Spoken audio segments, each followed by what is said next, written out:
So, I think it was 6 months ago, Michael put out this video from Olive Branch Fellowship. You should probably go over there, but this specifically is talking about probably three or four different times the Charismatic movement. And so we're just going to mirror his video and post it up here so that you guys can hear what the Bible has to say about the Charismatic movement.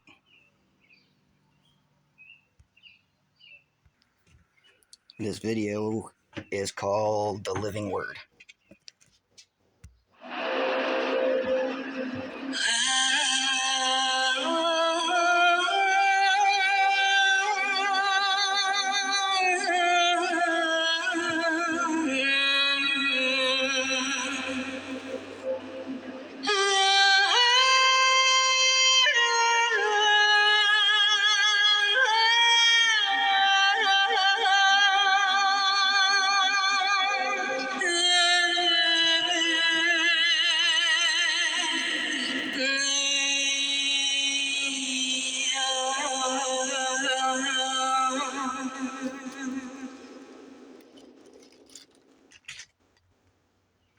Okay, everyone, Shabbat Shalom. And I have a feeling that today I may go on long.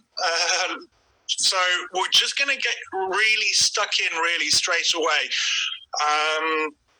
This is a follow-on teaching from the teaching I did 2 weeks ago, the Spirit Man.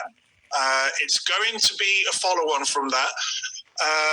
I got some really good feedback, actually, from that teaching, the Spirit Man teaching, and it was, people were blessed by it. But obviously, because we were dealing with the more spiritual side of things, a few comments kind of came my way of, well, what does this look like in real life? How does this apply in my life in a more practical, three-dimensional thing?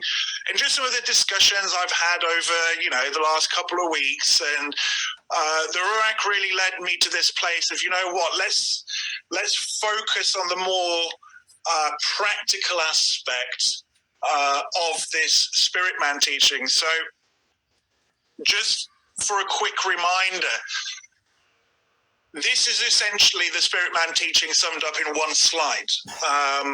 We saw how obviously what we are is his spirit in combination with our soul. Okay, this is who you are, and that's housed within a body, a fallen flesh suit, as it were. We saw how the body and the soul are both fallen. It's obvious that the body's fallen. It dies. But it's obvious that our soul, our mind, our heart is fallen too, right? The heart is desperately sick. Who can know it?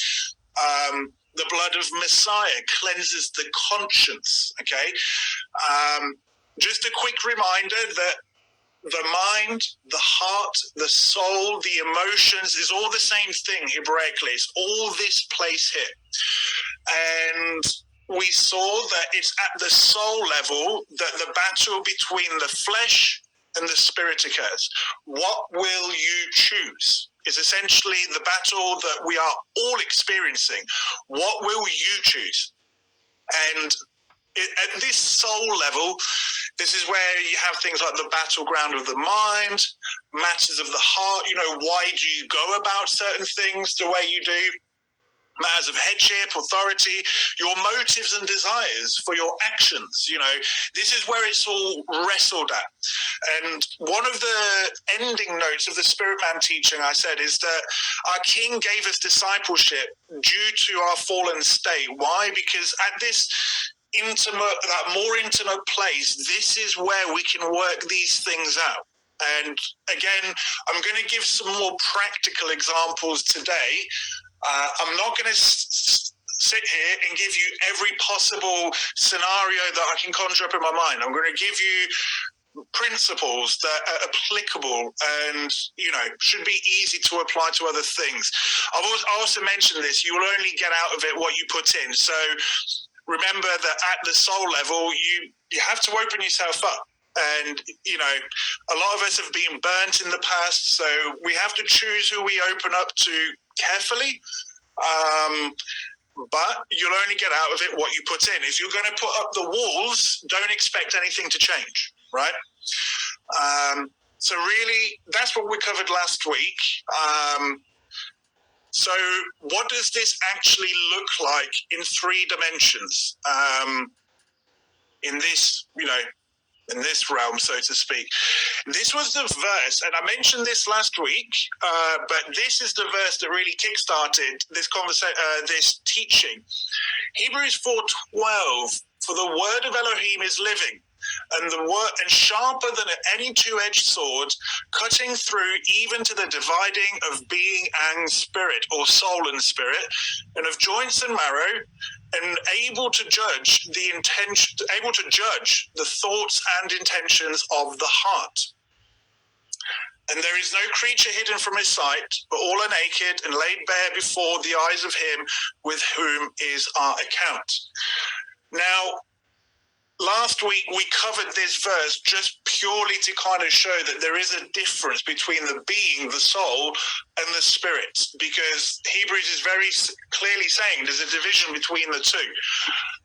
Now, one of the statements I made in the Spirit Man teaching, I kind of said it, and it really kind of started me thinking down this road, is this thing of the word has to become living. It's the living word that divides between soul and spirit. It's the living word that judges the thoughts and intentions of the heart. Now, it's only when the word becomes living in our lives that the work on the heart begins. Because notice here that it's saying that the living word is able to divide between soul and spirit. It's able to tell you whether remember what we said, that you have the soul in the middle, and the soul is where this battle between flesh and spirit occurs. It's almost like the interface between the two.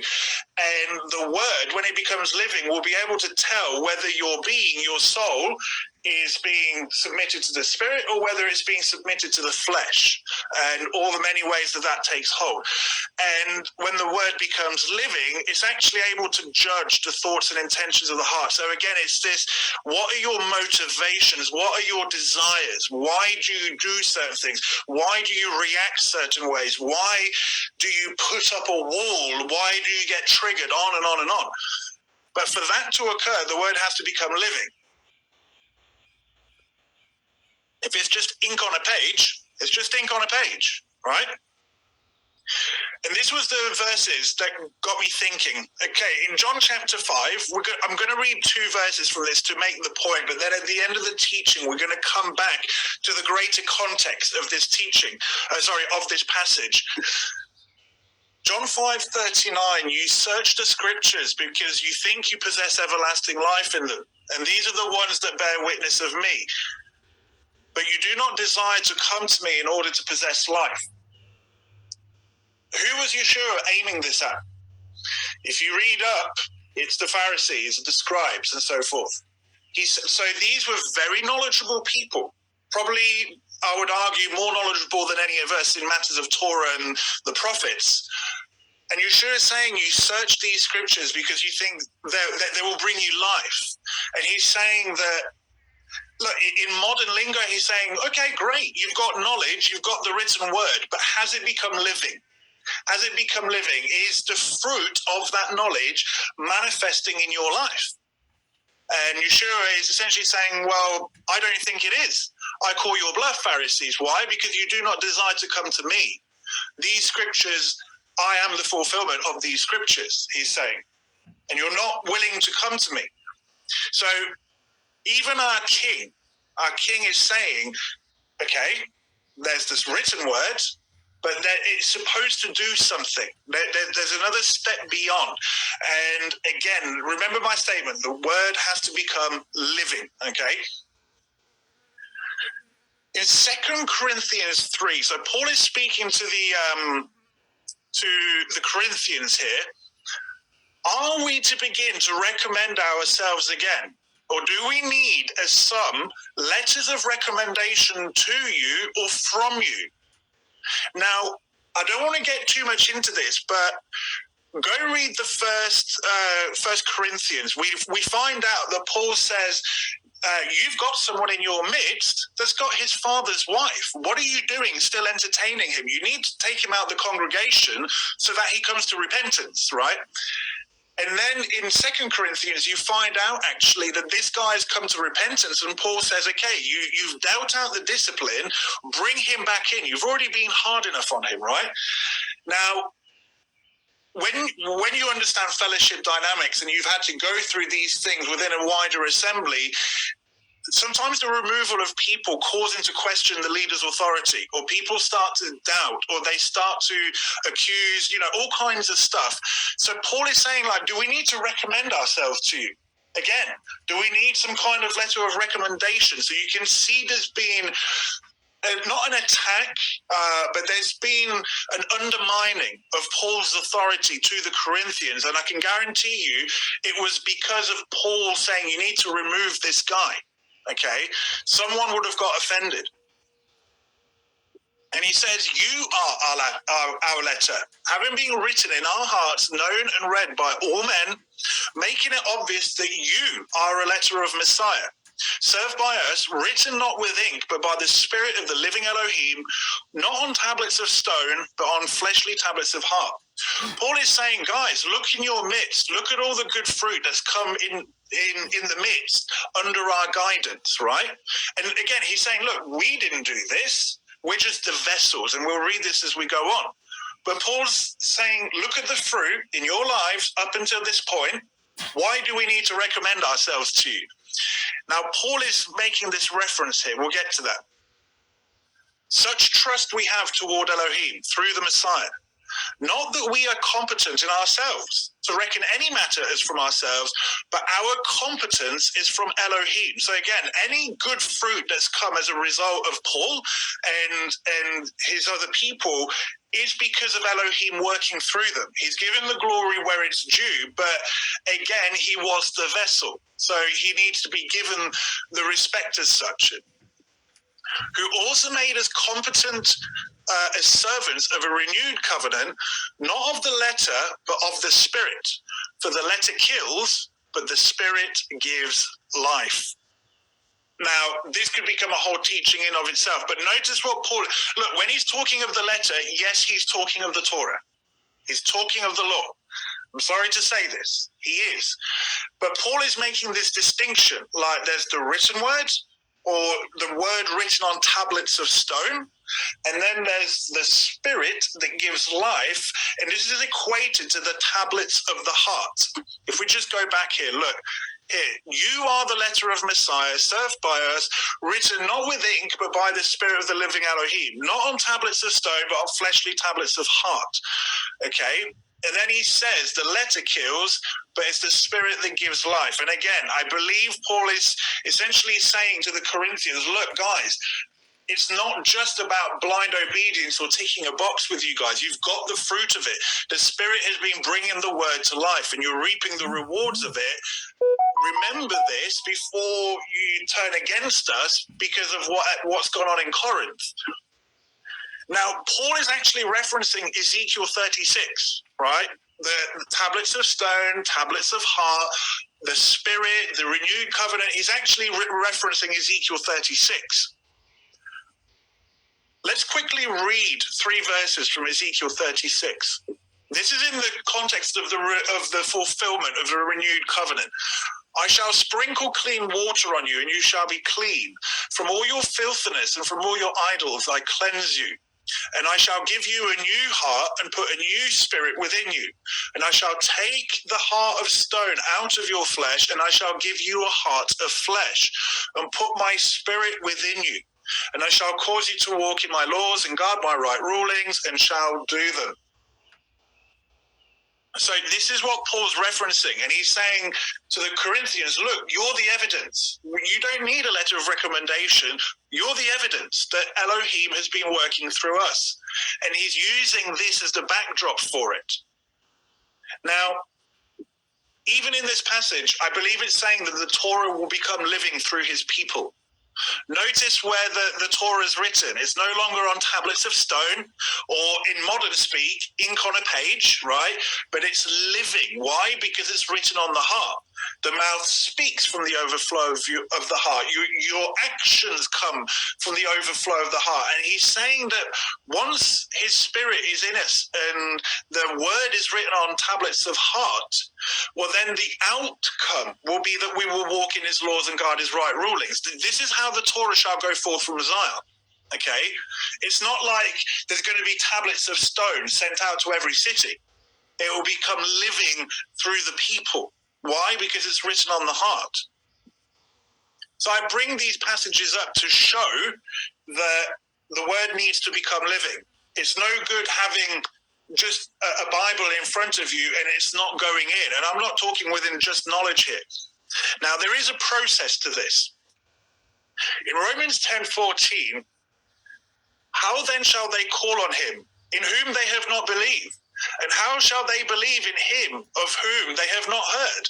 And how shall they hear without one proclaiming? And how shall they proclaim if they are not sent? So then, belief or faith comes by hearing. In hearing, by the word of Elohim.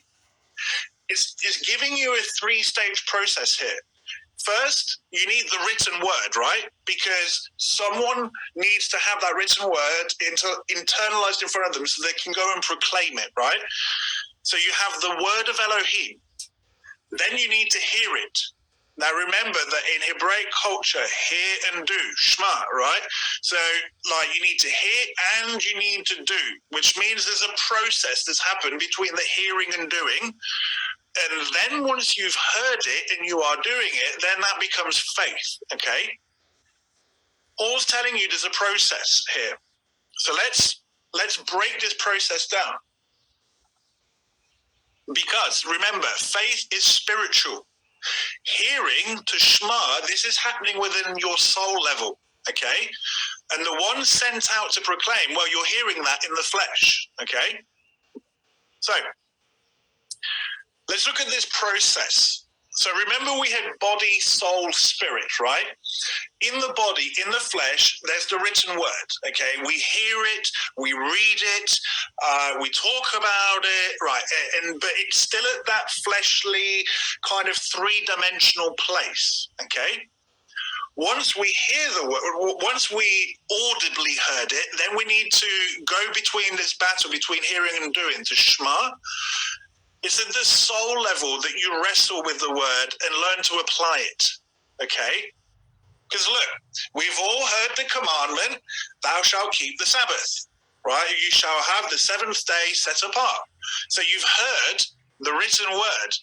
Well, now you need to wrestle with it, and then you need to learn how to apply it.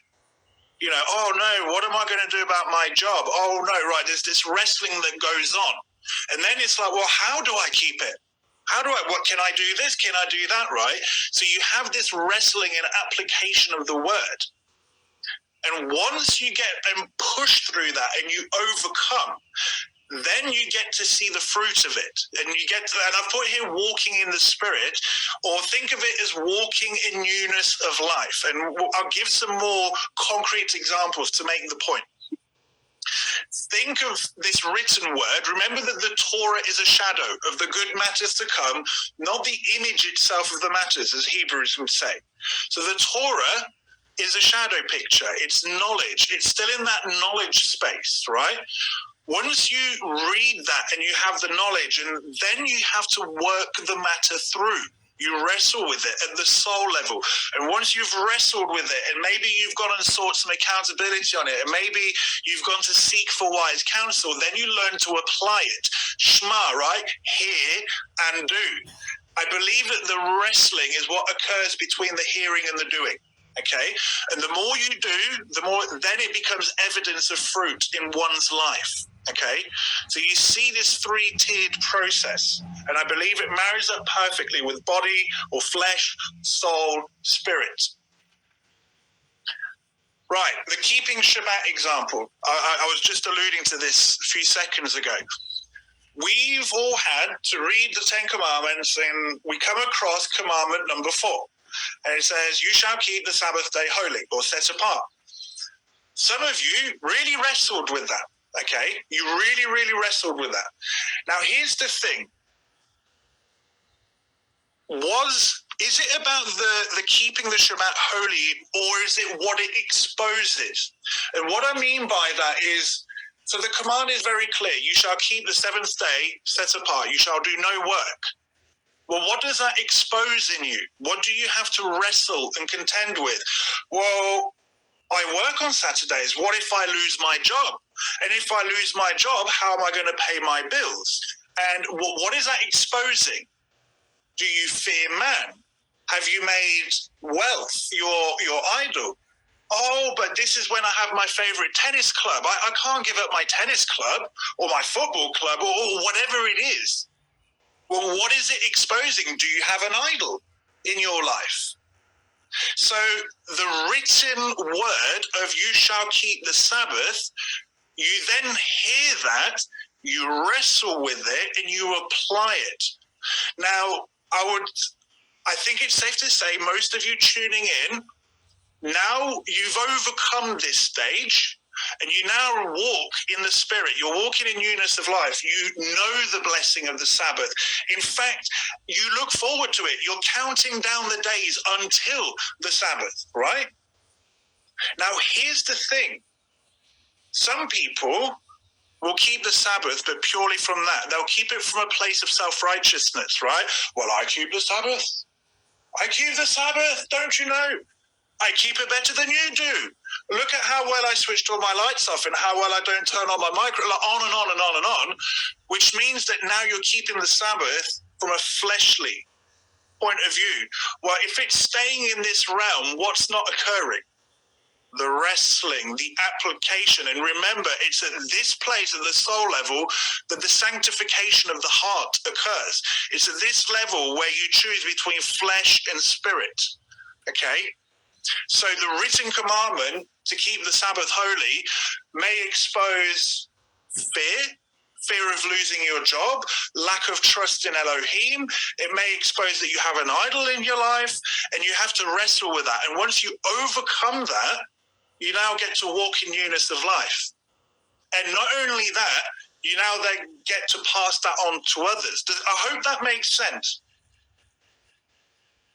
It's a really good example to make the point. Right, let's use headship and design as an example.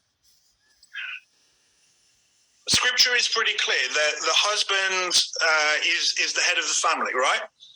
Now, let's say the husband, let's say the marriage is upside down, the woman's leading, okay? So the written word is saying, men, you are to be the heads of your households.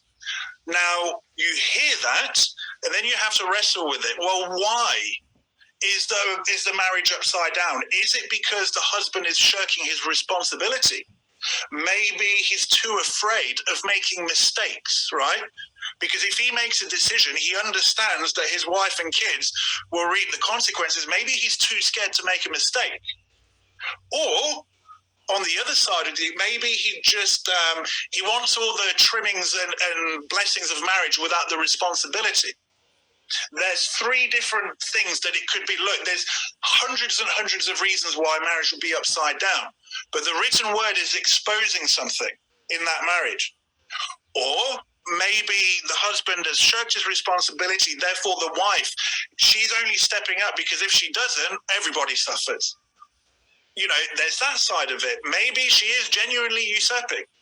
And like, again, on and on and on. I could give you hundreds of examples, but the written word of the order and design and headship design of Elohim's design is exposing something. Or maybe the wife has got the modern feminist narrative in her mind. Maybe she's allowed Rome to pollute her mind. You know, maybe the husband is taking his headship and he's actually ruling with an iron rod instead of loving and cherishing his wife. Again, wrestling and application. But when a marriage does start to function biblically, oh boy, does that couple now start to walk in newness of life? The blessings that come from being in his order, right? I could use a fellowship, you know, a headship can apply at the fellowship level, at the assembly level. It's all the same principle. So notice the written word will expose something in our souls. Look, this is why Hebrews says the living word is able to divide even between soul and spirit, right? At the soul level, are you going towards the flesh or are you going towards the spirit? Okay. So these are two really good examples of how the word becomes living in our life. And once we've wrestled and overcome, and then we get to see the fruit of it, right? By the way, this wrestling, again, what does it mean to be Israel? Right? Why was Jacob, Yaakov, renamed into Israel? Because he wrestled and he contended and he overcame. You can't manufacture or make up the process. You can try, but you're only fooling yourself. This is the process that Yah has laid out clearly in the scripture. This is the process. And remember, Yeshua says, I'm the door. Anyone that comes in another way is a thief and a destroyer. Like, this is the process. We can't go around it. Oh boy, people do try.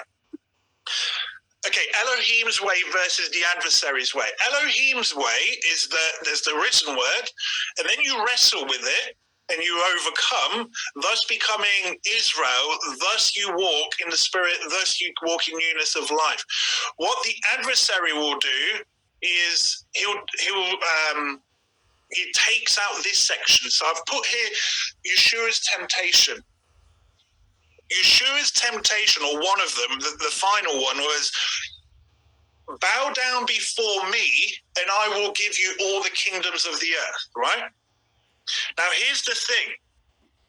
Yeshua had to come in the flesh, die, resurrect, so that he could be found worthy, right? He had to overcome in the flesh at the cost of his life to be resurrected so that all authority could be given to him, right? Yeshua had to go through this wrestling, this overcoming thing, so that he could have the reward at the end, so to speak. Now, what the adversary is doing is saying, let me give you the goodie bag. It's going to be it's not quite the goodie bag, but it's near enough the goodie bag, right? This bit, I will give it to you without you having to wrestle, without you having to overcome. Just do this in the flesh right now. Bow down to me. And the adversary, he will always try to give you a version of the goodie bag, so to speak, without going through this wrestling, this application, and without overcoming, right? This is the adversary's way. And you see this clearly demonstrated in Yeshua's temptation. Religion will make it all about the sanctification of the flesh. Remember, so going back to the spirit man teaching, we covered that your flesh has to die. It will die. Even our king, who did not sin in the flesh, his flesh still had to die. Why? Because it's like the flesh itself had death in it, right? The flesh suit that our king was wearing was fallen. But what part of him did not fall? It was this part, his soul. He did not sin. He did not sin. The flesh suit he was wearing, though, contained death. Let's be honest, right? Religion will make it all about this. Don't wear your hair this long. Ladies, don't cut your hair short. Ladies, you got to wear skirts, not trousers. Make sure your zits are half a meter long. This many knots. This pronunciation of the Messiah's name. This pronunciation of the creed. Do you know what I mean? On and on and on and on and on. And it's all in this space here. And if you're keeping this space here, you're being kept in that space, what's not happening? You are not wrestling. You are not overcoming. You are not having the sanctification of the heart. You're not having the circumcision of the heart, aka the renewing of the mind. Okay? And this is why religion is very dangerous. And I mean religion very loosely. And I mean both sides. Both sides. Okay? And what the enemy will do, he'll give you the goodie bag, this, without wrestling. How does this manifest? Here are some of the dangers of staying in the shadow picture. Now, what I mean here is staying focused on the written word, it not going to that soul level, so something happens here, the process gets hijacked. What are the dangers of staying in this place? Well, first of all, no heart circumcision, right? Trying to pick fruit off the shadow. So we're told that if we do things the Father's way, we will bear good fruit, right? Now, what's the analogy being given here? That there's a tree with fruit on it. Now, the tree is casting a shadow. Okay, think of that. And remember that the Torah is the shadow of the good matters to come, not the image itself, right? So what happens is that people are focused on the shadow picture, and they're trying to pick the fruit off the shadow. Go and do that next time you see a fruit tree in summer. Go try to pick the apples off the shadow being cast on the ground. You'll be there for a while. And people can actually become disillusioned with their faith because they're doing all this stuff and they're going, well, why am I still the same? And the other flip side of that is that because they sense this, they go with the delusion, which leads you to manufacturing or even making up the fruit. So I'm going to give an example for each side of the river here. Charismania. We want to walk in the Spirit, but we're not going to wrestle with the word and truly seek out what it says. I want the goodie bag because it makes me feel good in the flesh. It's all emotional. It's all based on flesh and sensation. And I feel, right? You hear this a lot. I feel in my spirit, or my heart resonates. It's all feelings based. It's all emotion based. And actually, women are more prone to picking this kind of stuff up because of their design. So what happens is that people manufacture the fruit of the Spirit or the gifts of the Spirit in their life. Why? Because they've not undergone this. Notice that a lot of the charismatic stuff is very emotionally driven. Why? Because it's from the flesh. Now let's go on the other side of the river. Let's say the Messianic Torah side. One of the ways this manifests is I understand my doctrine, therefore I must be in a good spiritual place. Just because you understand doctrine and scripture does not mean you're in a good place. It just means you understand doctrine. And again, people will hide behind the written word without having gone the wrestling and the application. So they're making up the fruit. I have knowledge, therefore I must be walking in the Spirit. Do you see how this manifests on both sides? And this is why I can't go through every single possible hypothetical situation. I can only give you the principles. Now, because the written word is not going to the heart level, it means that the word doesn't become living in your life. If the word doesn't become living in your life, it means you don't have the good fruit associated with it. So what do? You either manufacture it or you make it up in according to your own understanding. Oh, you're now making things up in your own understanding. What does that sound like? We'll get to that. This is the definition of having the appearance of godliness but denying its power. What is the power of our faith? Yes, it's our King, it's his Spirit, but specifically, it's that a wretch like me can be turned into something else.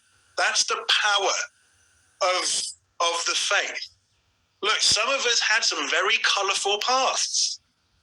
And what happened? There was a change. Why? Because we heard or read the written word, we wrestled with it, and we overcame certain things, and now that word's become living in our life. It's no longer just ink on a page. But if you stay focused in this place, and it's very easy to hide behind. Why? Because it's pleasing to the flesh. You will have the appearance of godliness but deny its power, which means that you will not be changing. You will not be seeing the fruit of your life. This results in you creating Elohim in your own image. Why? Because you're manufacturing or making up the fruit. You're actually making it up. You're saying, this is the faith, and I'm doing great. Thank you very much. You're creating Elohim in your own image. So again, let's use the charismatics. They're creating Elohim in their own image. That Yah would give them the full power of the Ruach, even though that they're not mature enough spiritually to handle it. And this is why then people make it up, right? By the way, the world sees through this very quickly. And here's the problem, like, there'll be people in the charismatic movement, they know not to make up the fruit. But because they've got nothing to go to, like, all they know is this denomination. They're looking at the people and they're going, well, why are they getting it and I'm not? And then you fall into self-condemnation. This is why I say that leave the charismatic thing long enough, two outcomes. Either you delude yourself with it or you fall into self-condemnation. Now let's go to the other side. Messianic, knowledge-based, that kind of Gnostic space. Oh yeah, look, we all know people that are very knowledgeable, but their face looks like they're sucking a sour lemon, like that. And there's no heart change, and there's no character change. There's and you see that they don't have peace. Again, but they're saying, "Oh yeah, I'm in the faith."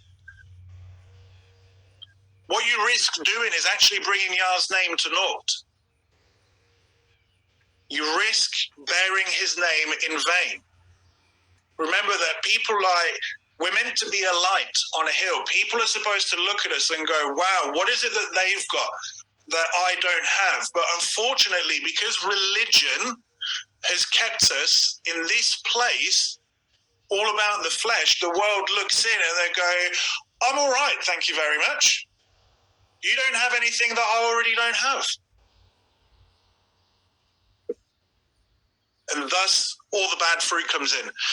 And, as Yeshua says, you shall know them by their fruit. He doesn't say you shall know them by their knowledge. He says you'll know them by their fruit. And he also says the world will know you're my disciples by the love you have for one another. You shall know them by their fruit. We like to make that about them. Whoever them are, right? Normally we point the fingers at the Roman. This is speaking of believers. Go look at the context. And do not start pointing at Christianity either. Point the finger back at you. What's the fruit in your life? Because honestly, I have a lot of people come to me and sometimes I'm listening and I'm thinking, well, where's the fruit? And I'm not talking prosperity here. This is not what I'm talking about. And we'll get to one of the biggest fruits. Peace or the lack thereof. Proverbs 3, my son, do not forget my Torah and let your heart watch over my commands. For length of days and long life and peace they add to you. Well, Michael, I'm keeping the Torah. You need to keep reading. You drop down to verse 16. It now starts speaking about wisdom. Length of days is in her right hand, riches and esteem in her left hand. Her ways are pleasant ways, and all her paths are peace. She is a tree of life to those taking hold of her, and blessed are all who retain her. The word has to become living so that it's no longer knowledge, it's now wisdom. There's a big difference between knowledge and wisdom. Knowledge misapplied is very destructive sometimes. Okay? Notice, this is going to become clearer. But notice it's not just about knowing the Torah, it's about it becoming wisdom. She is a tree of life to those taking hold of her. The word here is chazak. Those of you who know some Hebrew may know what this means already. The written word has to become living, wisdom and authority. Remember what I said, let's use the Shabbat example. You heard the word. Some of you had to put your faith in Elohim because you may have lost your job. You learned to not trust in your bank account. You learned to not, do you know what I mean? All this stuff. You've come out the other side, and now you have authority to be able to speak into someone who's struggling with that now.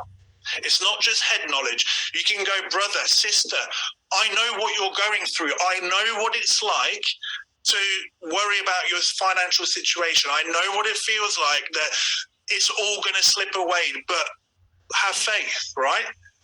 It's a lot better hearing that from someone who's been through it. Again, same with marriage. You know, if marriages have got issues, well, you don't go to another dysfunctional couple now for wisdom, do you? You go to someone where you can see the fruit. Now, this word, chazak, taking hold, to fasten, to seize, to be strong, to be courageous. This is what Moshe says to Joshua when he says, be strong and courageous, do not fear. He's using chazak v'chazaka. So be courageous, like, look at this, to bind, to restrain, to conquer. It almost sounds like wrestling a little bit, doesn't it? Like, you've got to take hold of it. You've got to strengthen it. Like, and remember what it said. Not only do you have to take hold of wisdom, you have to retain her. Like, there's this active wrestling going on. Now, here's what's interesting. It can also mean to be obstinate. So you can see which way are you going to go. What are you going to strengthen yourself in? Are you going to strengthen yourself in the faith and in the spirit, or are you going to strengthen yourself in your flesh?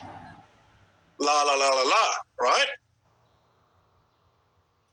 Psalm 119, 165, great peace of those loving your Torah, and for them there is no stumbling block. Well, Michael, I keep the Torah. Like, again, the word has to become living for this statement to be true. Notice it says loving the Torah, right? For you to love something as David is meaning it here, it has to be written on your heart. Remember, the letter kills, but the spirit gives life. Why does David love the Torah? Because it's given him newness of life. Go read all of Psalm 119. It's not about, like, remember what I said. If you're keeping the commands from just a box-ticking exercise so that you can puff yourself up with self-righteousness, you're deluding yourself. You're in the flesh, and the flesh will kill. There's no heart renewing going on. Here's the thing. What if one is creating Elohim in their own image? Having an appearance of godliness but denying its power. Oh, they have the knowledge. Oh, they've made up the fruit and gifts of the Spirit, right? But you're creating Elohim in your own image. That means that you have no peace and that you are a stumbling block. Think about this. Who here has seen a Torah Nazi be a stumbling block to someone? Why? Because they're in the flesh. The appearance of godliness denying its power. That's why they're being a Torah Nazi, because it's not renewed their heart. They're still the same arrogant, proudful, boastful jerk, right? But the only thing that's changed is that they now wear tzitzits and they've grown their beard out. This is why David says this in Psalm 139, search me, O El, and know my heart, my mind, my soul. Try me and know my thoughts, and see if an idolatrous way is in me, and lead me in the way everlasting. Why would King David, who loves the Torah, be worried that he's got an idolatrous way in him? And David never bowed down to idols that we read of. What if he was creating Elohim in his own image? Look, think of the Bathsheba incident and all the mental gymnastics that he would have had to make up in his mind to justify his actions. It's not like he couldn't control his carnal desire. He wrestled with it in the mind and he became obstinate and he reasoned it all away. He was being idolatrous in his heart. He was now bringing Yah's name to nothing, having the appearance of, like, he was acting in the flesh. Isaiah 50, I hope people can really see that this is how subtle it can be. Because when you stay in the flesh and that word is not becoming living, you're marching towards a very subtle form of idolatry, where you're creating Elohim in your own image, and actually the idol is self. I feel good about my knowledge, or I feel good about my so-called gifts of the Spirit. It's a form of idolatry. When you cry out, by the way, this is aimed at Israel, this passage. When you cry out, let your collection of idols deliver you. But the wind shall bear them all away, and a breath take them. But he who takes refuge in me shall inherit the land and possess my set-apart mountain. And one shall say, heap it up, prepare the way, take the stumbling block out of the way of my people. Now, what is the stumbling block? People will say that the stumbling block is actually the idols. What did we read earlier? Great peace of those loving your Torah, and there is no stumbling block for them. Let me phrase it this way. Who are the stumbling blocks? Maybe those creating Elohim in their own image? Interesting. And this fits, like, what does Ezekiel say?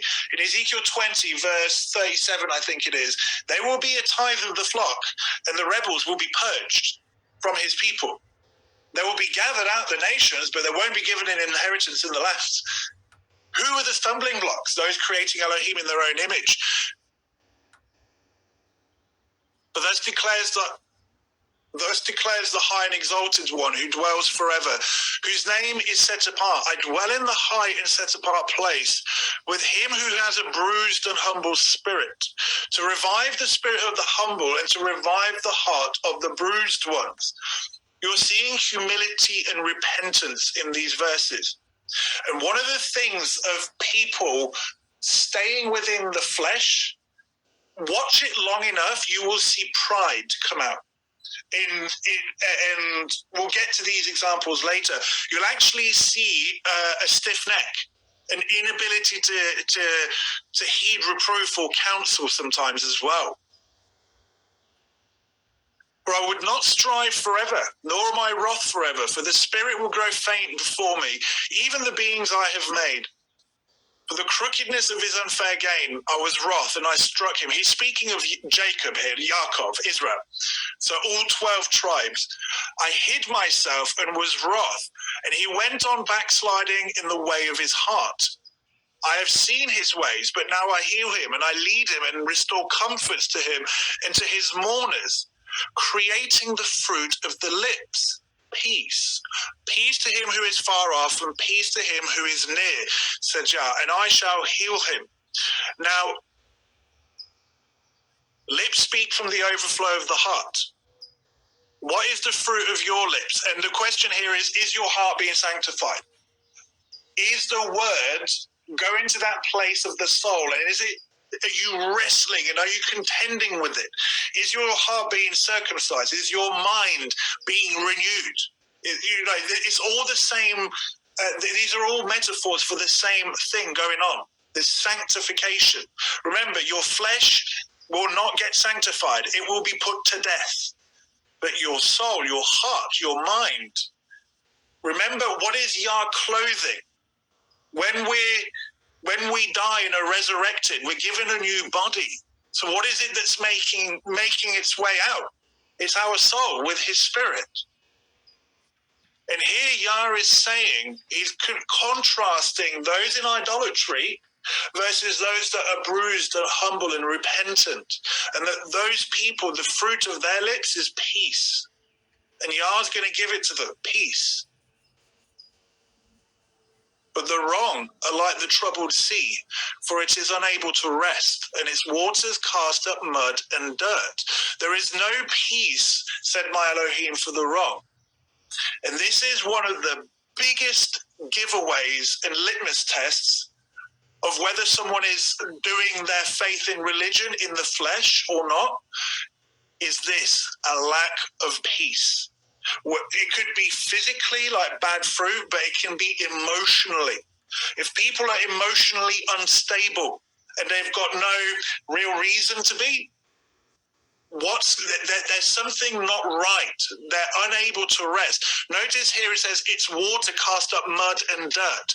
So what ends up coming out is that scripture starts being twisted, right? So they don't have peace, always flip-flopping like this, whether it be emotionally, doctrinally, like on and on and on.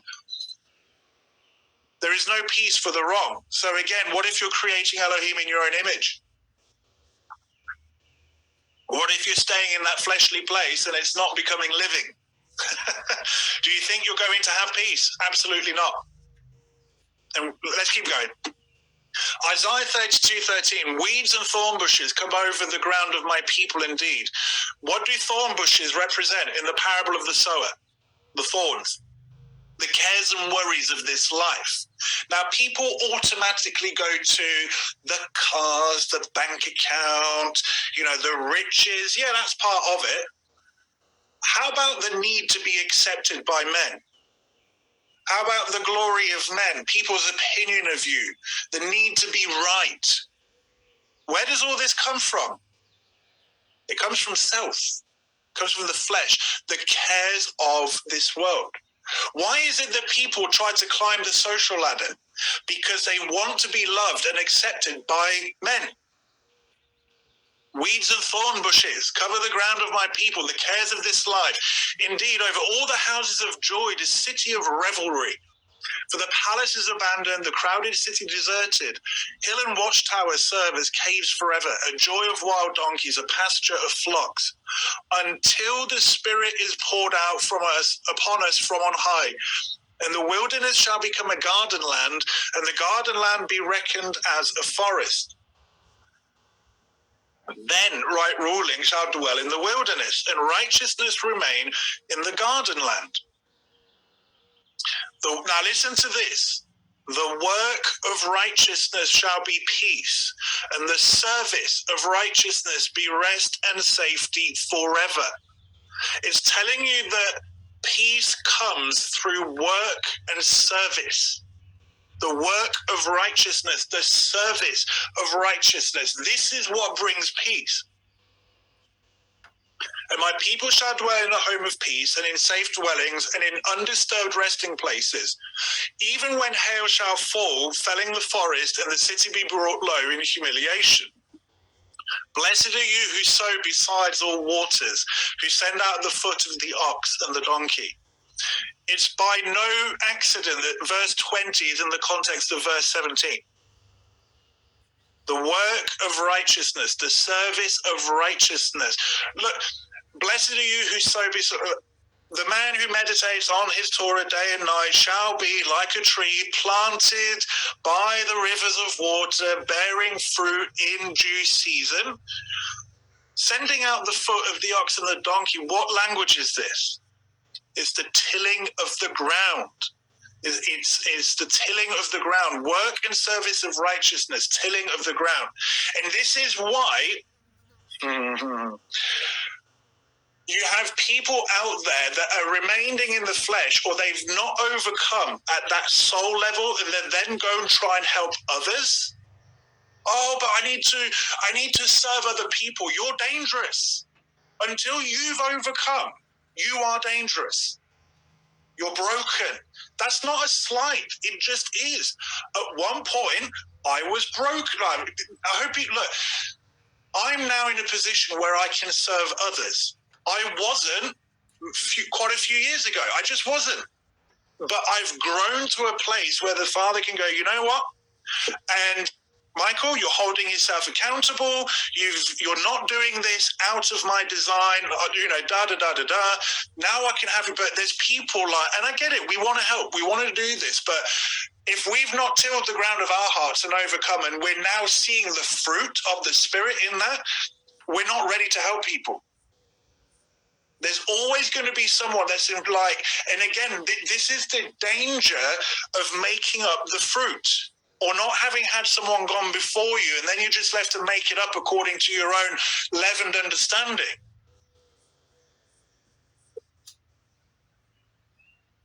Jeremiah 4, this tilling of the ground, what is it talking about? For this is what Yah said to the men of Yehudah and Jerusalem: break up your tillable ground. Do not sow among the thorns. So this thorn language, the cares of this world. And again, I want people to stop thinking about the bank account and the car. That should be obvious by now. How about wanting to please men, the need to be recognized, the need to be loved? Like, think these things, carnal desires. Break up your tillable ground. Like, Paul uses this analogy in Galatians. Elohim is not, do not be led astray, he actually says. Don't fool yourselves. Elohim is not mocked. For whatever a man sows, that he shall also reap. But because he who sows to his own flesh shall reap corruption from the flesh. But he who sows to the Spirit shall reap everlasting life from the Spirit. So again, going back to what we were talking about, if you're doing your religion from the flesh, what are you going to reap? You're going to reap corruption. Whether it be on the charismatic side and you make up the fruit, the gifts of the Spirit, or whether it be on the Messianic Hebrew roots and you say, well, I must be doing really well because I have knowledge. Like, again, it manifests itself so many different ways, but it's all flesh. And Jeremiah, well, first, Paul is saying, don't be mocked, don't be fooled. You can be doing whatever you want in his name. If it's from the flesh, you're going to reap corruption. Circumcise yourselves unto Yah. Take away the foreskins of your hearts.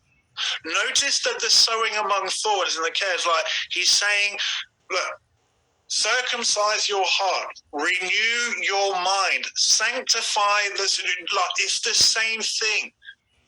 You men of Yehudah and inhabitants of Jerusalem, lest my wrath come forth like fire and burn, with none to quench it, because of the evil of your deeds.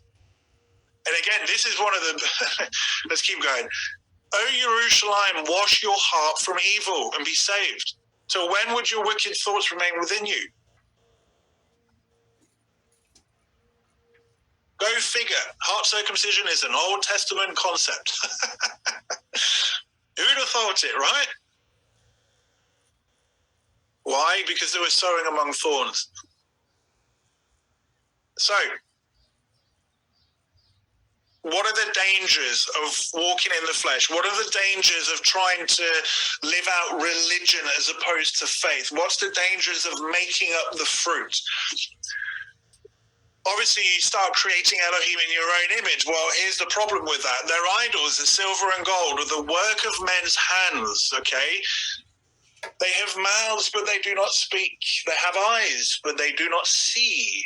They have ears, but they do not hear. They have noses, but they do not smell. They have hands, but they do not handle. They have feet, but they do not walk. They make no sound through their throat. The ones who make them shall become like them, all who trust in them. This is the danger of creating Elohim to your own, according to your own image. This is why it leads to delusion, okay? This is why it leads to delusion. You will become what you worship. You will become what you worship, right? Everyone knows you are what you eat. Well, now think of the spiritual principle to that. You will become what you worship. And this is why, actually, we tell people, stop focusing on the darkness. Stop trying to fight the evils of Rome. Stop trying to correct the system. Why? Because you're focused on darkness, and what you focus on, you will become. You know, this is why you see all these prophecy doomsayers and all of that. You know, or the more conspiratorial worldview, it will focus on that stuff long enough, it will come out of you. You will lose your peace. You will start focusing on the darkness more than Elohim, and then before you know it, the weird stuff starts to happen. You get funny ideas about Elohim. Creating Elohim in one's own image will cause spiritual blindness. Why? Because they have eyes, but they do not see. It will cause spiritual deafness, the inability to hear truth, reproof, and correction. Why? Because they have ears, but they do not hear. It leads to walking in one's own counsels. They have feet, but they do not walk. Remember, they're walking according to Elohim in their own image. It's amazing how I've talked to these people that are kind of going down this road. It's like, in my mind, I'm thinking Elohim sounds an awful lot like them.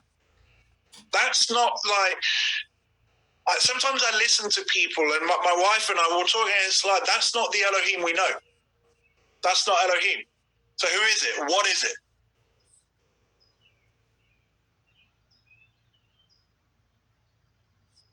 Jeremiah 7, the context is of Judah worshipping idols. And at this time, bear in mind, they're worshipping Yah as well. This is like, I know I mentioned this a lot, but people always miss this. They were worshipping Yah and idols. In fact, go read the beginning of chapter 7. They're saying, look, we've got the temple. We're all good. We've got the temple. The modern equivalent on our journey, on this side of the bank, is we have the Torah, we're all good. And then Yah says, you use that to bring shame on my name. Anyway, thus said Yah of hosts, the Elohim of Israel, add your ascending offerings to your slaughterings and eat meat. Do your fleshly things. Do your rituals. Go on. Do your religion. For I did not speak to your fathers or command them in the day that I brought them out of the land of Mitzrayim about matters of ascending offerings or slaughterings. But this word I commanded them. Obey my voice, and I shall be your Elohim, and you shall be my people, and walk in all the ways that I have commanded you, so that it be well with you. This is not saying that he instituted the sacrificial system, but remember what it was, a type and shadow. It was something to teach them something. What Elohim really wanted was obedience from the heart. Like, can you see that the Israelites were doing the sacrifices and thinking, yeah, I'm all good, I'll just sacrifice my ox. The Catholic equivalent is just whip yourself on the back and do your Hail Marys, whatever, you'll be fine. Yet nothing, again, it's all flesh. How about, I've read my Torah portions, I've got my tzitzits, and I didn't work on the Sabbath. Do you see how it can be used as religion? And what you're actually doing is taking his perfect word and dragging it through the mud. But they did not obey or incline their ear, but they walked in the counsels, in the stubbornness of their evil heart, and they went backward and not forward. Remember what I said, creating Elohim in your own image will do. Spiritual blindness, so you literally, you can read the scripture and you will twist it as you read it. You will have spiritual deafness, you won't be able to hear reproof or truth. Or when you hear there's been times people have said, I listened to your teachings, Michael. I was like, wow, I would have never known. And remember that idols have feet, but they do not walk. So what do? You walk in your own counsels. Elohim's telling you the same thing here in Jeremiah. This is what idolatry leads to. From the day that your fathers came out of the land of Mitzrayim until this day, I have even sent to you all my servants the prophets, daily rising up early and sending them. But they did not obey me or incline their ear, but stiffened their neck. They did evil more than their fathers. And you shall speak these words to them, though they do not listen to you. And you shall also call to them, though they do not answer you. So again, you're seeing this. They've become like the things they've worshipped. Proverbs 1. The wise one hears and increases learning. The understanding one gets wise counsel. For understanding a proverb and a figure, the words of the wise and their riddles. So again, this is given to us to help us with the wrestling at the soul level, right? Remember, you hear the written words, and there's hear and do, shema. Something's got to occur between the hearing and doing. And this is where Yeshua gave us his pattern of discipleship. Now you drop down to the end, And this is wisdom speaking. Remember that wisdom has to be wrestled for, right? Chazak. Because I called and you refused, I stretched out my hand and no one inclined, and you spurned all my counsel and would not yield to my reproof. Let me also laugh at your calamity, mock when your dread comes. When your dread comes like a storm and your calamity comes like a whirlwind, when distress and anguish come upon you. Let them then call on me, but I answer not. Let them seek me, but not find me. Remember that wisdom is the outcome of taking knowledge, wrestling with it, and overcoming. And that's where wisdom and authority comes. But if you're living in this religious, fleshly place, guess what you're not getting? Wisdom. Because they hated the knowledge. They hated knowledge and did not choose the fear of Yah. They did not accept my counsel. They despised all my reproof. Therefore, let them eat the fruit of their own way and be filled with their own counsels. Notice you're seeing the same things that are the result of idolatry. They're not listening. They're not seeing. They're walking in their own counsels. You're seeing someone that's creating Elohim in their own image there. For the turning away of the simple kills them, and the complacency of fools destroys them. This is not speaking of an unbeliever. This is speaking of someone being complacent. Mixture, okay?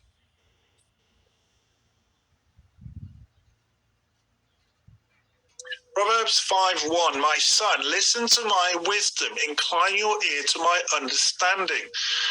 For the lips of a strange woman drip honey, and her mouth is smoother than oil. So again, we're either, Babylon, right? This mystery of Babylon, this religious defilement that goes out. Now, this is the person that's been heeding the strange woman as opposed to the wisdom of his father. It says, I have not heeded the voice of my teachers, and I have not inclined my ear to those who instructed me. In a little while, I was in all evil, in the midst of an assembly and in a congregation. Essentially, what this is saying is just like that. Someone can end up in a whole world of hurt despite them being in an assembly, a good one at that. Why? Verse 13. They didn't heed wisdom. Now, again, remember what we've covered. If you're going to play your little religious bubble in the flesh, you will become what you worship, which means you'll become blind, deaf, and you'll walk in your own counsel. And then when people do try and warn, what happens? They don't listen. And what's the outcome? Just like that, you can end up in a world of hurt. You lose your peace. You lose your emotional stability. Like on and on, like you see the bad fruit from the bad decisions you've made in your life. Why? Lack of wisdom. You were creating Elohim in your own image. Don't be surprised. Matthew 13, and in them. Now, who's them? Yeshua is speaking of the Judah around him, like within the body context, he's saying. In them, the prophecy of Yeshayahu is completely filled, which says, hearing you shall hear and by no means understand, and seeing you shall see and by no means perceive, for the heart of this people has become thickened, right? And again, think of the tablets of stone. Because they've not broken up their tillable ground, the Spirit can't come and write the Torah on fleshly tablets, on the tablets of flesh. Their ears are hard of hearing, their eyes are closed, lest they should see with their eyes and hear with their ears, lest they should understand with their heart and turn back and I heal them. Yeshua is saying when people are in this place, they're not in a place of repentance. Walking out your faith from the flesh and playing the religious games will lead you to being not in a state of repentance, no matter how much you claim to keep the commands, because that word is not becoming living. As Yeshua would say, well do you search the scriptures. What you're seeing is spiritual blindness, deafness. You're seeing lack of repentance. You're seeing pride, stiff-neckedness. And it can happen just like that. It's so subtle, ever so subtle. Now, this led me down this line of thinking. Lest there should be among you a man or woman or clan or tribe whose heart turns away today from Yah our Elohim. What if you're creating Elohim in your own image, right? To go and serve the mighty ones of these nations, lest there should be among you a root bearing bitterness or wormwood. And it shall be, when he hears the words of this curse, that he should bless himself in his heart. That's delusion. Saying, I have peace, though I walk in the stubbornness of my heart, in order to add drunkenness to thirst. Again, inability to hear truth. The thing that's supposed to be waking them up out of their senses is actually that they're going, oh, I'm fine. And again, remember what I said, like, people get in this place and, like, they literally don't have the ability to process reproof. Or the other thing that I've seen people do is that they'll take it very personally all of a sudden. They're like, oh, you hate me. Oh, why are you being so... And it's like, whoa, I'm just like again, it's showing this emotional instability because either they just don't hear it, or they all of a sudden take it very personally. And there's it's very extreme behavior. There's no in between. Why? No peace. But this delusion is at the heart level. It's literally, in fact, I would say it's bouncing off the heart. It's bouncing off the mind. But the conscience has become seared, as Paul would say. Constant craving and desire, no peace. Notice what it says, in order to add drunkenness to thirst. Is you get the picture that's being painted is give me more, give me more, give me more, give me more, give me more. This is why you get a Torah Nazi. You'll get someone that gets really bent up on a doctrine and they just keep pushing. Like, they have to go around and convince everybody. We've seen this with the sacred namers. We've seen this with the calendar. Like, pick a doctrine that someone gets excited. Do you know what I mean? Like, it could be any doctrine. You have whole denominations that have been started like this on the Christian side over someone getting bent up on a doctrine and going around and trying to convert everybody to their way of thinking. Where is it coming from? It's adding drunkenness to thirst. Constant craving, and it has to go and it has to spill out, and no peace. And remember, if it's in a fleshly place, what does the flesh do? It lusts, it craves, it desires. Constantly trying to fill a spiritual void by fleshly means, and that's where it truly comes from.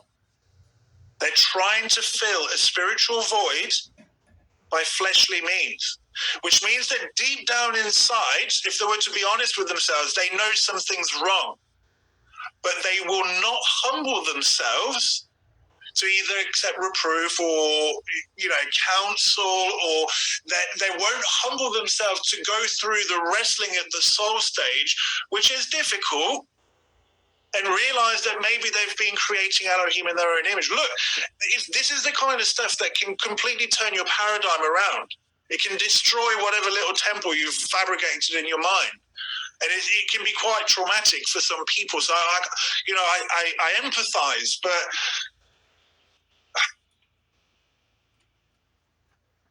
I hope people are seeing what I'm trying to talk about. And this is why we get all these warnings by Paul. Paul's not making this stuff up.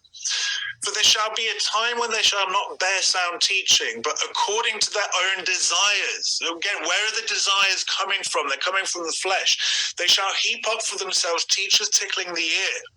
And they shall indeed turn away their ears from the truth. Why? Because they're becoming what they're worshipping, right? Which is God in their own image.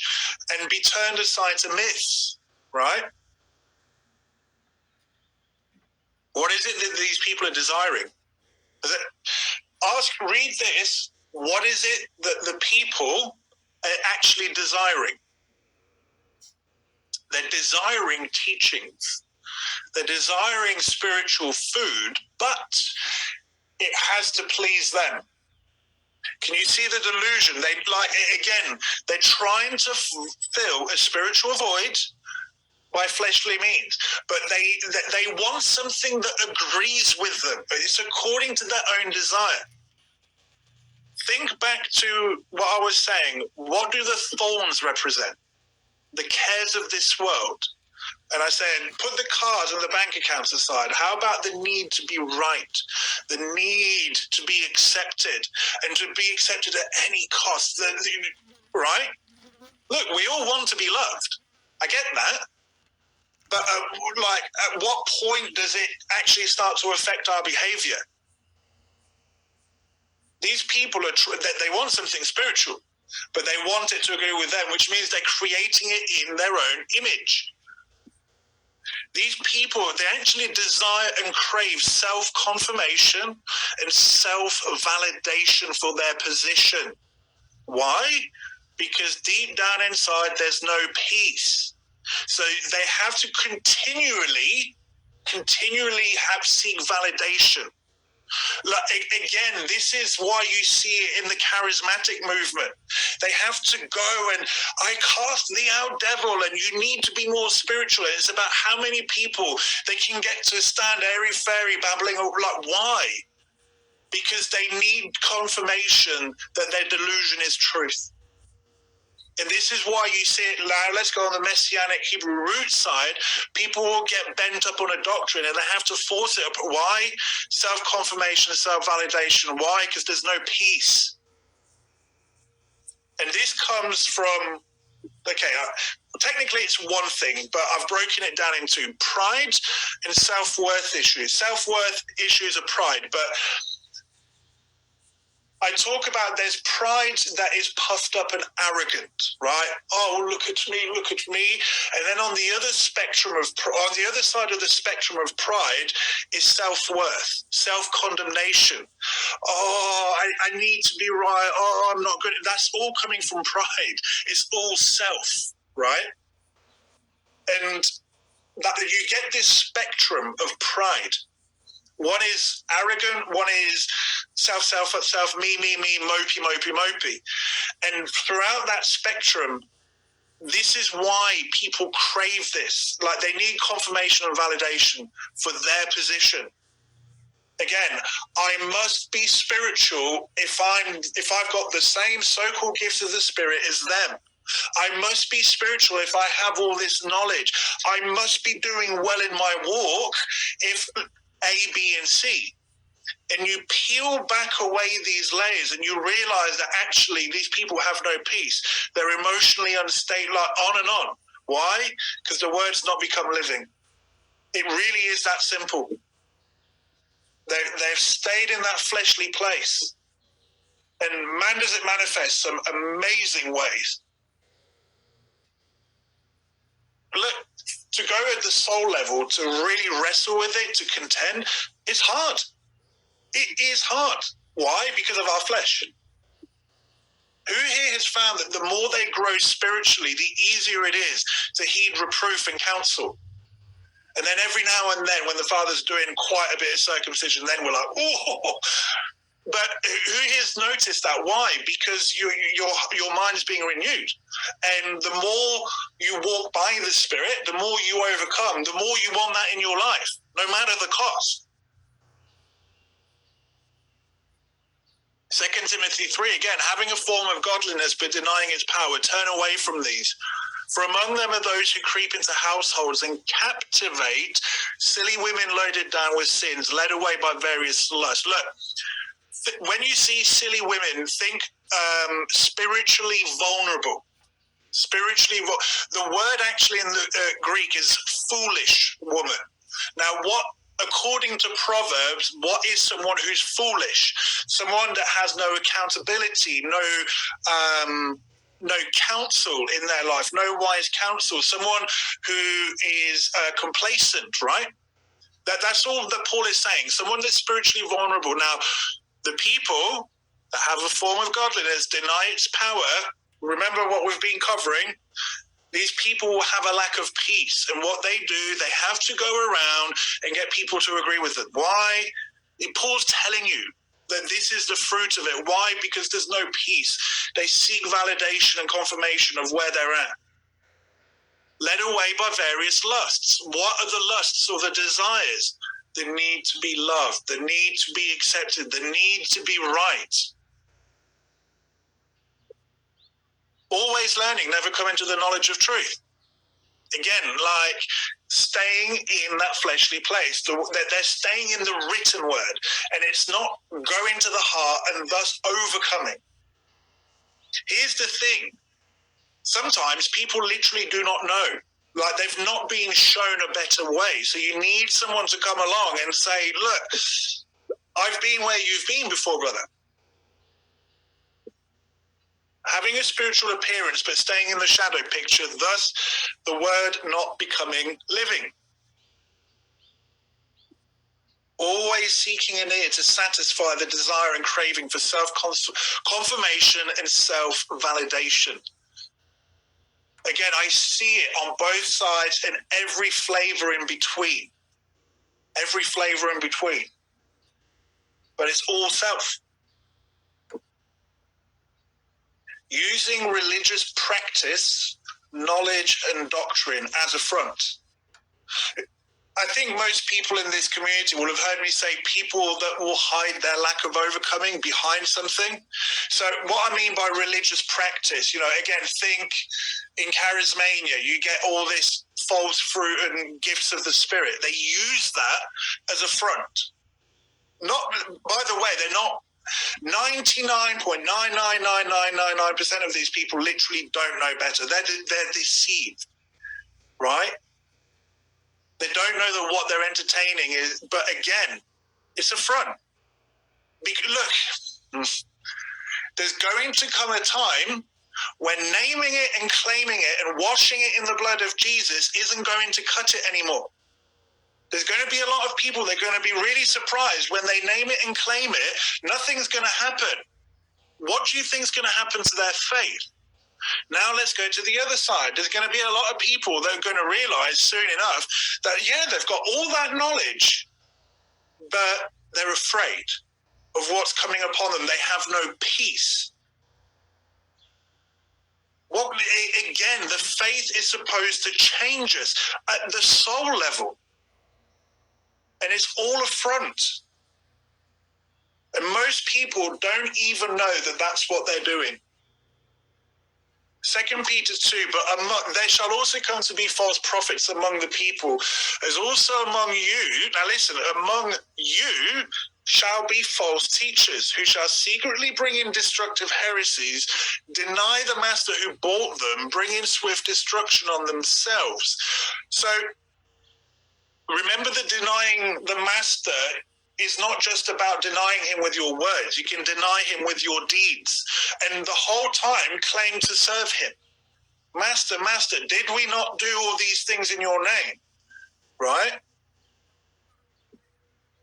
This is what Peter says. These are fountains without water. Think trees without fruit. Okay? Fountains are meant to give water which give life. These have no life coming out of them. Clouds driven by a storm, to whom the blackest darkness is kept forever. So again, clouds that don't produce rain. They're not giving life. Okay? They have the appearance of water, but there's no water in them. That's all Peter's saying. Trees without fruit. For speaking arrogant nonsense, they entice through the lusts of the flesh.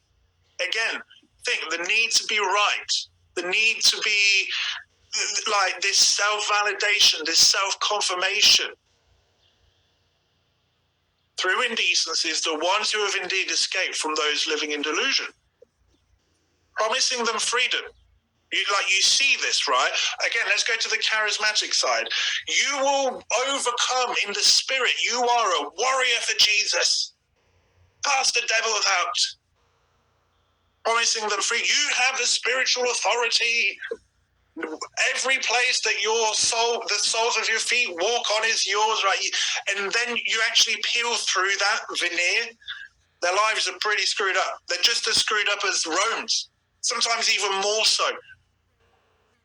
But again, what about those, let's use the knowledge-driven ones, the Gnostics, the Torah Nazis. They're like, oh yeah, you will be free, the blessings are coming your way, yet they're just like dividing families, breaking marriages, like on and on. The fruit is the same. Though themselves being slaves of corruption, for one is a slave to whatever overcomes him. Again, we read this and we think like the really seedy, horrible, obvious sins. What about the need to be right? I've seen people go to amazing lengths so that they can feel they're right. I've seen people go to amazing lengths to seek validation for their faith. Like amazing lengths. That's far more destructive. Why? Because it's far more subtle. And they're a slave to it. It governs their life. Like this is why EAD or emotionally arrested development can actually be quite dangerous, because it can actually govern your life. You see people that have a moment and they just don't know how to react. And in that moment, they're governed by their EAD. Have I got news for you? If you don't wrestle with the word and then, go through that wrestling process, you will remain in your EAD. Have fun. But if after they have escaped the defilements of the world, through the knowledge of the Master and Saviour Yeshua Messiah, there are again entangled in them and overcome, the latter end is worse for them than the first. Michael, this is talking about people backsliding into binge drinking or, the really obvious sins. Come on, let's keep reading. For it would have been better for them not to have known the way of righteousness than having known it to turn from the set-apart command delivered unto them. For them, the proverb has proved true. A dog returns to his own vomit, and a washed sow returns to her rolling in the mud. This is why we say, get the leaven out. If you leave it, because, see, this is the thing as well. And this is why discipleship and accountability is so important, because people will go to the place of wrestling, right? They wrestle, and something comes out, and they never deal with it.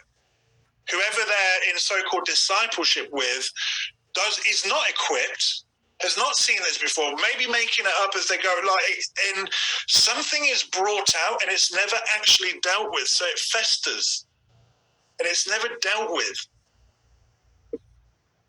How about being freed of the worldly flesh, only to be enslaved by religious flesh?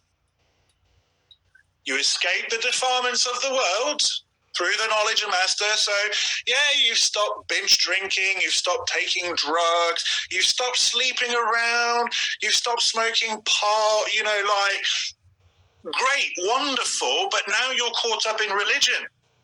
Now you're caught up in using the Sabbath to whack people over the head, or using your favorite pronunciation of the name, or you're bent on this doctrine, or now you're just making up the gifts of the Spirit, it's all flesh. And this is all Peter is saying. You were freed from this, but you've not got your heart is still the same. So you've gone from being worldly fleshly to now being religiously fleshly. At least those in the world are not trying to pretend to be something they're not. At least they have integrity. Yeah, they're doing all the stuff they do, but they're not mincing their words about it. Yet we claim to be the children of Elohim. Do you see? All of a sudden, 2 Peter 2 can apply to, all of us. Go figure. The word is written to his body. The parallel passage to this in Jude, it adds an interesting detail. 2 Peter 2 and Jude they're almost very similar, but one adds something that the other doesn't, and so when you compare them, it's very interesting. But you, beloved ones, remember that the words spoken before by the emissaries of our Master Yeshua Messiah, because they told you that there will be mockers in the last time who would walk according to their own wicked lusts, right? These are the ones that are heaping upon themselves teachers. These are the ones, to tickle the ear.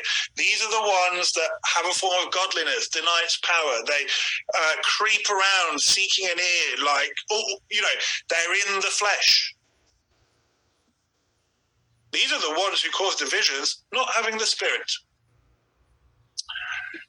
The letter kills, but it is the Spirit that brings life. The letter, and it's talking of look, why does the letter kill? Because we broke it.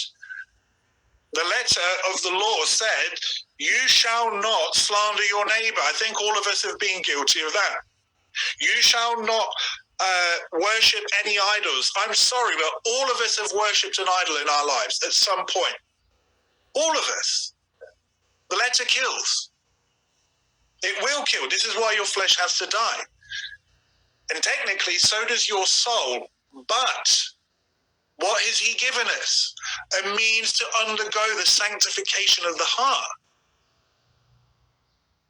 Look, if you're not going to that battle place of the soul where you're contending with this, you've got no chance of going into walking in the Spirit, as it were, which means you're now a slave to your flesh. However that decides to manifest itself, whether it be in pride, self-worth issues, need to be right, on and on and on.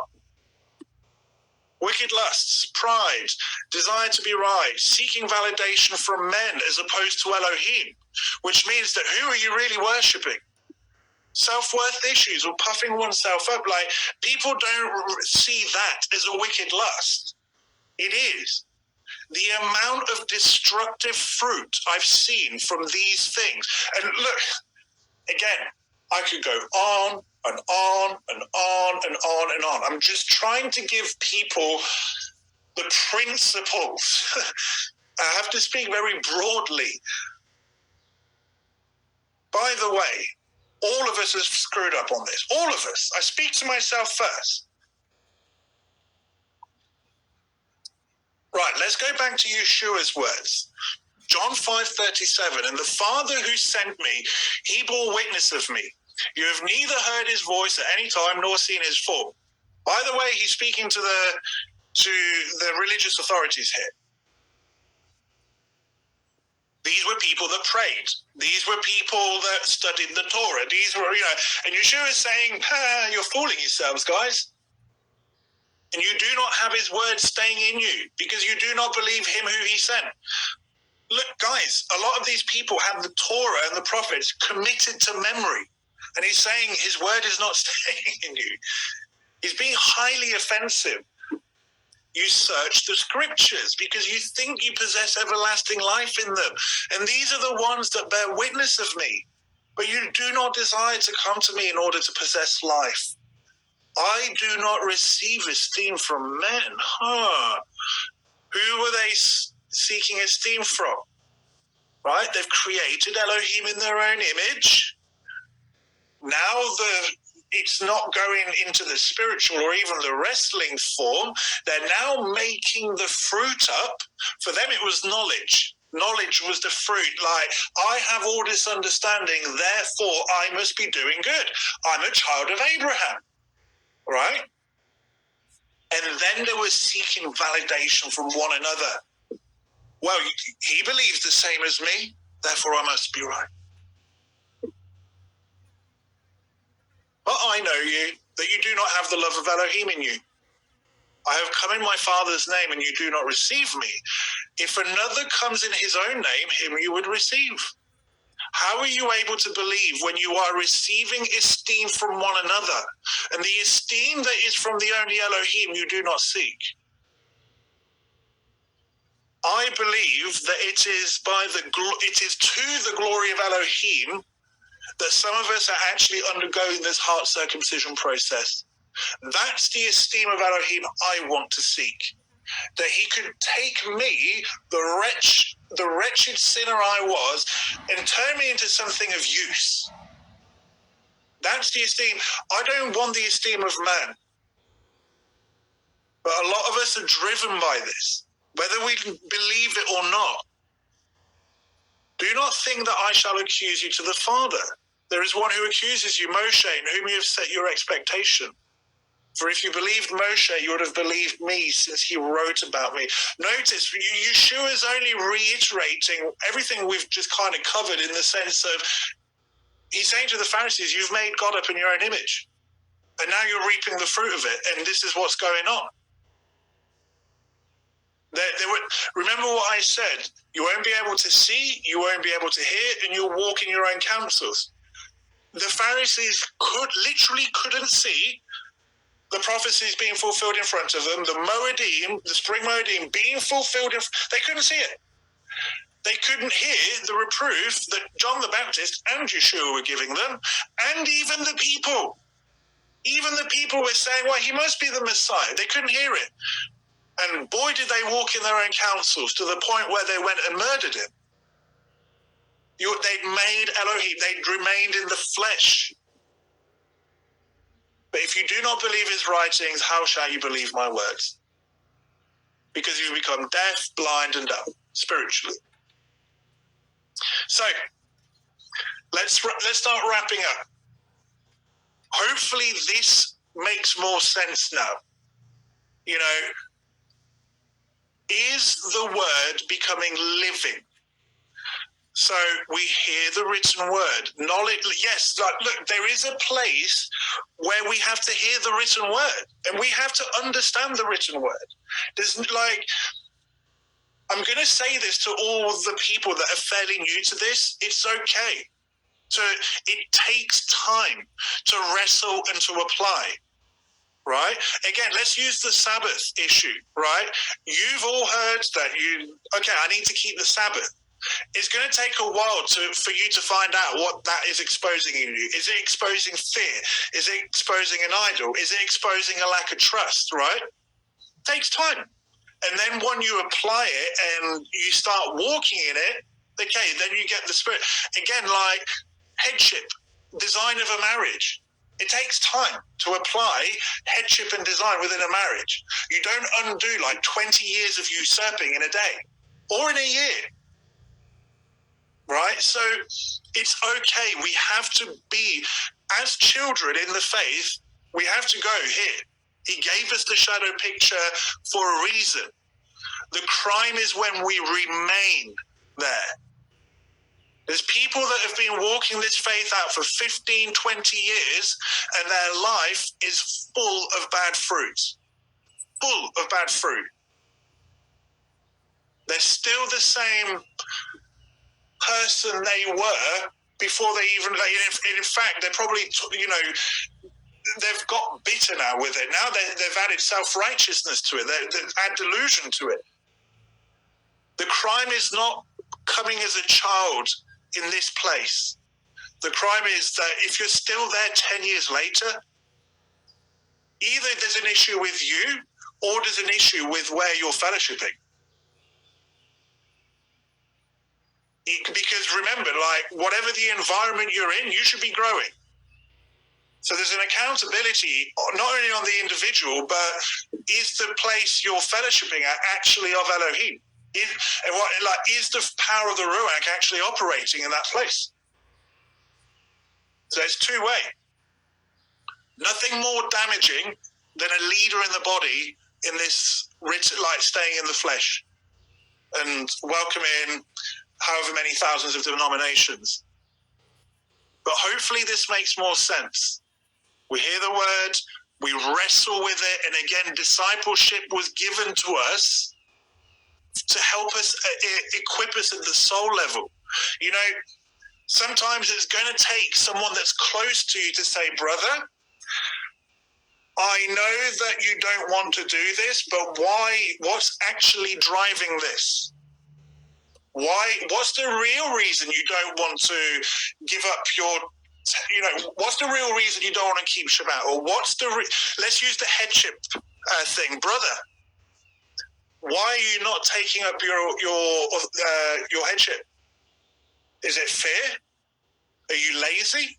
Do you not know any better? But what is it, brother?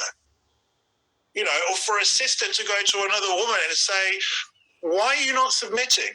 Is your husband actually shirking his responsibility, or have you not learned to let go of the reins? It's not fun going through that. You know, or what is it? Whatever justification you've made up in your mind of why something is acceptable or not acceptable on the Sabbath. Like, this is the place where we wrestle. And this is the place where either we'll submit to the flesh or to the spirit. But if you've never had anyone go before you, around you, wow. This is ultimately the choice between life and death. If I'm to sum it all up, if you want to stay in the flesh, that's your prerogative. But you remember what Paul said, God will not be mocked. You will reap according to what you sow. Corruption from the flesh or life from the spirit. The letter kills, but the spirit gives life. But you need the letter. Remember that the written word is pointing to the weightier matter. Without the written word, you won't get the weightier matter. I'm sorry, Christianity, you won't. But to those to the Hebrews and the Messianics, if you stay in the written word, you won't get what it's pointing to. And it all happens at this interchange and this crossing of where soul, the body and the spirit fight. What will you do? What will you choose? All right, let's wrap this up. I've got one more thing. I was thinking about this teaching and all that. Made me think of, well, let's get there. Romans 8:1. There is then now no condemnation to those who are in Messiah, Yeshua, who do not walk according to the flesh, but according to the Spirit. There's no condemnation, which should make all of us do a double take on what we call our faith and ask ourselves, are we actually being religious? Or have we made it up in our own image? Or do we have wonky spirituality? For the law of the Spirit of the life in Messiah Yeshua has set me free from the law of sin and death. For the Torah being powerless in that it was weak through the flesh, Elohim, having sent his own son in the likeness of flesh and sin, and concerning sin, condemned sin in the flesh. Listen to this. So that the righteousness of the Torah should be completed in us who do not walk according to the flesh, but according to the Spirit. People read right over this, or completely misinterpret it. Paul is saying if you walk in the Spirit, the righteousness of the Torah will start to be completed in you. Think about that. But if you do it in the flesh, you're wasting your time, is what he's saying. I can only speak from my experience, but I'm sure this will resonate with some of you. As I have grown, and I have watched parts of his word and his covenant become living in my life, suddenly I realized that I'm getting to the place where I can start going, I think that may have been pleasing to the King. I'm seeing the righteousness of the Torah in my life. I'm not saying I'm a finished product. Like, I hope people hear where I'm coming from. So, again, let's use the Sabbath example. You can keep the Sabbath from the flesh. Tick, tick, tick, look at me. Pride, pride, pride, pride, on and on and on. Or, you know, I'm not good enough. Look at how badly I kept the Sabbath, you know, blah, blah. Or you've overcome, you've learned to not put your trust in your bank account, but to put your trust in Yah, to fear Elohim, to put his ways, his appointed times first. And now you have the peace of it. You know, you guard the Shabbat, even from certain conversations. Why is that occurring in my life? Maybe because in that particular area, I'm starting to walk in the Spirit. And the righteousness of the Torah starts to be completed. It's very interesting that you need the Spirit to attain the righteousness of the Torah. Now, who is the Word made flesh? Oh, yeah, it's Yeshua. Do you see, like, as we undergo this heart circumcision, renewing of the mind, that we start to become more like him? For those who live according to the flesh, set their minds on the matters of the flesh, but those who live according to the Spirit, the matters of the Spirit. For the mind of the flesh is death, but the mind of the Spirit is life and peace. Because the mind of the, like, again, think of the matters of the flesh, the need to be right, the need to be accepted, right? Because the mind of the flesh is enmity towards Elohim, for it does not subject itself to the Torah of Elohim, neither indeed is it able. And those who are in the flesh are unable to please Elohim. Now let me make this point very clear. Subjecting oneself to the Torah happens at the heart level, not at the physical level, because your body will die. Ticking the box isn't subjecting yourself to it. Again, let's use the Sabbath issue. Why do you keep this? Like, have you gone through having to go, you know what, I may lose my job? Some of you submitted to the spirits on that. You put your faith in Elohim. Now you're subjecting yourself to the Torah. Did you see the difference? Again, like, it's the same with, you know, I used the example of headship within a marriage. Husbands, are you loving and cherishing your wives and treating her second only to Yah? Are you? That's subjecting yourself to the Torah. Not, I've ticked my box. What does this have? I believe this ties into the righteousness of Messiah. Romans 8:4. I want to tie a few scriptures together, so that the righteousness of the Torah should be completed in us, who do not walk according to the flesh, but according to the Spirit. Now remember, Yeshua is the Word made flesh, okay? We know that the law of the Spirit of the life of Messiah, in that we're supposed to be growing in His image. But again, so the righteousness of the Torah is completed when we walk according to the Spirit. So why? 1 John 2:29, if you know that he is righteous, you know that everyone doing righteousness has been born of him. Again, is the word becoming living, is what I'm trying to say. Tie this to that. Not whether you have the Torah or an understanding of it, but is it becoming living in you? Is the righteousness of Messiah starting to come forth in your life? 1 John 3:3, everyone having this expectation in him cleanses himself as he is clean. Well, last time I checked, my Messiah died in the flesh and was given a new body. So obviously it wasn't the cleansing of his flesh. How is Messiah clean? He was sinless. His conscience, his soul was without sin. Jeremiah 4:14, O Jerusalem, wash your heart from evil, be saved. So when would your wicked thoughts remain within you? So when John is saying we ought to cleanse ourselves as he is clean, he's not talking about having a bath. He's talking about washing our evil, wicked hearts. Heart circumcision, renewing of the mind, tilling of the ground, which happens at that soul level.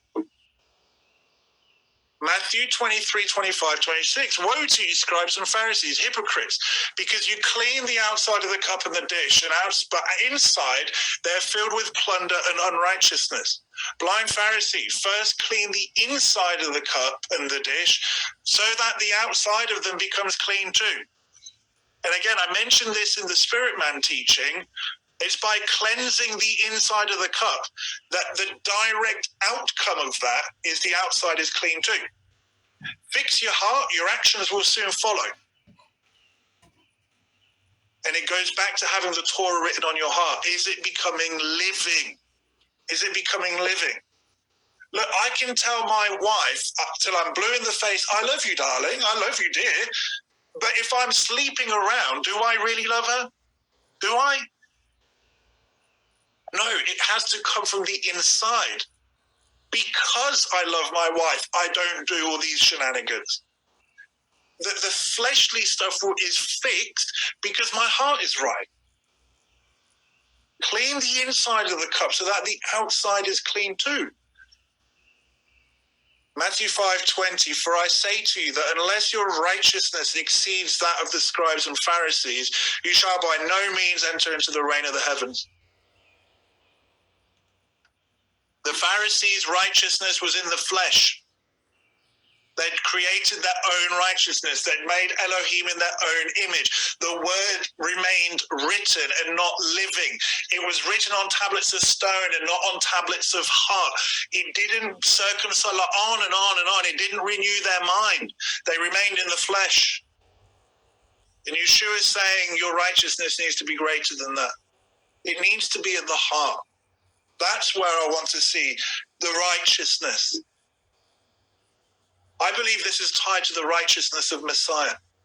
And I'm not talking about his blood paying for our transgression. That's a separate thing. That's to do with salvation. I'm talking about us becoming conformed to the image of Messiah and walking in his character. Again, the written word needs to go to the soul, be wrestled with, need to be applied. It needs to expose what's in your wicked heart. And sometimes, in fact, almost all the time, you're going to need those around you to do that. Only then can you walk in the Spirit, in newness of life. Is this the process to becoming righteous as he is righteous? In fact, I'm just going to answer that for you. Yes, it is. If you stay in this place, good luck. Enjoy it. Your heart will not be changed. You will be the same as you were for as long as you remain in that place. His righteousness is at the heart level. Remember, Yeshua's flesh had to die so that he could be raised anew. It was at his soul. Flesh and blood does not inherit the kingdom. It just doesn't. What does his blood cleanse? It cleanses the conscience, or your soul, or your heart. That's what we're dealing with. Look, I'm going to say something very bold. This is my personal opinion, but I think this is what will separate a bride from a non-bride. I believe this is what will separate those that have no rewards at the judgment seat. Yes, they had the faith that Yeshua died for them, and it's through Yeshua that we have eternal life. But they didn't experience this. They didn't experience this. Thus, I can't trust you.